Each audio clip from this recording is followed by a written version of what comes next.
10 years ago, so that was before the bike lanes and dog parks. Yeah, I was in Northeast Denver, and I was just watching a lot of families get displaced as gentrification started to kind of show its face in the 5 Points. And I was scared. At the time, it was me, my daughter, and my husband. And I just knew that, you know, if we kept renting from this landlord, somebody was gonna make her an offer, and then that was gonna be our ticket out, and not in a good way. Jason was a family that had came into the neighborhood when it was starting to see gentrification, and they had adopted a girl.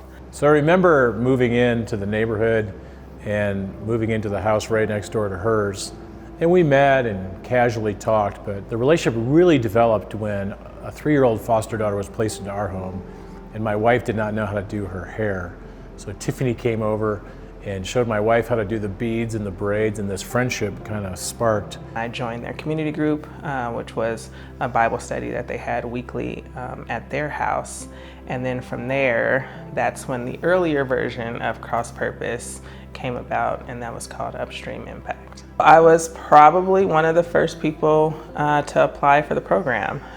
So Jason thought of an idea and said, hey, like, what if I could increase your income by 50%? And I was like, yeah, okay. That's easier said than done.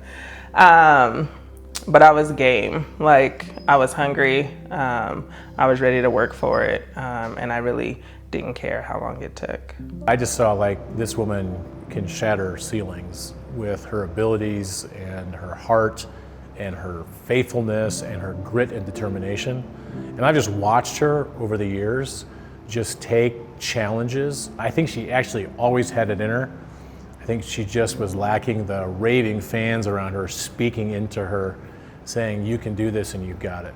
I think the part that CrossPurpose played was just bringing together different economic classes all in one room. Things that I wouldn't necessarily be introduced to was just right there at my fingertips. We even had conversations at times with my store manager at the time to say, hey, look, if she's not capable of running a Walmart, what does she need to do to get there?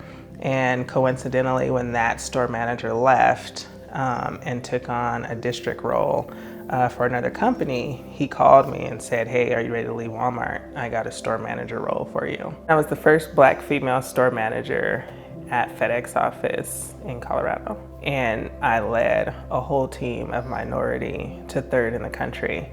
And I mean, that means something, right? It's for my daughters, like, to know, like, okay, my mom can do that, I can do that too. I took on a role as a board member for CrossPurpose. As a leader at the time, I just wanted to make sure that someone who had been through the trenches, so to speak, just was there and a voice for the leaders. If I can talk to the teenage me, I would definitely say, girl, do not tone it down for anybody, right?